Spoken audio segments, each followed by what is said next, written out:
The independent candidate, Jim Walden, joins us this hour. He's here with me in the studio. It's good to see you again, Jim. Thank you. Thanks for having me. Your impressions of all of this. We heard the sitting mayor, Eric Adams' comments in our first hour of coverage, but what stood out to you as you looked in on it?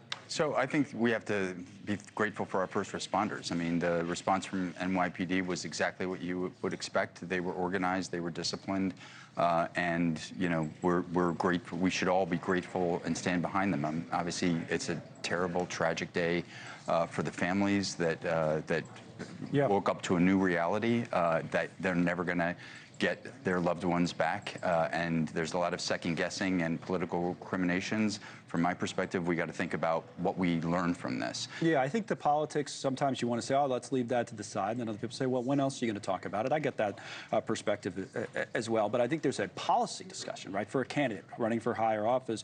If you were to win, or if any of these candidates were to win and become mayor, you would be faced with what policies do you want to put in place to make the city as safe as possible? Yeah, and I think what do you think about this? Does this teach us anything? It does, and I think that if we draw from history, right, what we know is that malign actors often plan attacks, whether they're mass shootings or terrorist attacks, outside the state of New York, outside the city of New York, and then drive vehicles here that are out-of-state vehicles. We have more than 10 million vehicles coming through New York City from out of state. We have no idea who these people are.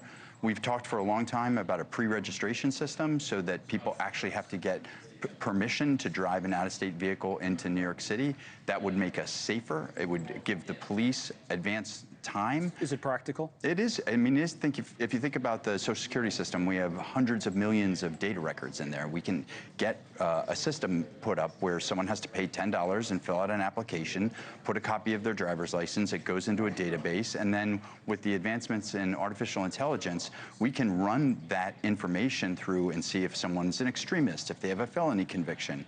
Those sorts of steps will keep us safer. Think about it. The police were able to determine that this person had a concealed carry permit and a mental health history within a couple of hours. If they had a couple of hours lead notice, they could have known beforehand. The technology here in New York and is fairly advanced, very advanced, I would say, compared to other police departments in terms of, especially license plate scanners, the camera system. Jessica Tisch, who's the police commissioner, had a lot to do with the implementation of that years ago before she was commissioner working in the department. So now, if you look like on the tablet, we have the shooting timeline, and we're going to look over what they were able to go back in time and do what you said, because they can see that this guy's car was spotted through Colorado, Nebraska, and Iowa, then in New Jersey. They know everything, but it's backward looking. It helps in an investigation. You're trying to get ahead of that. Yes, I mean, imagine if there was a 48-hour rule that if you didn't have a pre-registration in the system 48 hours before your car was going to get turned away. Yeah. With that pre-registration, now the police have advance time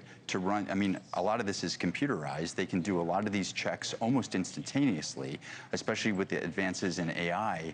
If they have that time and they know, okay, there's a guy coming in with a concealed carry permit who's got a severe mental health history, now they can at least be ready and they can surveil more closely. It gives them options. Right now, you get some pushback, don't you think, on that? Just people say, well, we're one country. I want to be able to go and, you know, spur of the moment, drive into New York, and I've always been able to do that in other states. So, don't you think there'll be some pushback? Maybe some people would even say, you know, that'll hurt our economy because there'll be fewer people coming, that type of thing. I think what it's going to do, it's going to add a minor inconvenience. It's going to be one simple form. It's going to go into a system. It's information that's publicly available in any event, as you can see with the backward-looking analysis.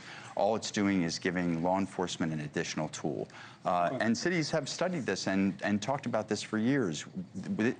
Out-of-state vehicles were used in the 1993 bombing, in the planning leading up to 9/11, and in the 2017 car ramming incident. So we've known for a long time that this is an option that we have, and now we need a pilot program to see if it'll work. Okay, it's a thoughtful discussion either way, which we always enjoy you coming in and having those with us, even under these circumstances, which are brutal. Good to see you again, Jim. Good to see you. Running for mayor as an independent, Jim Walden.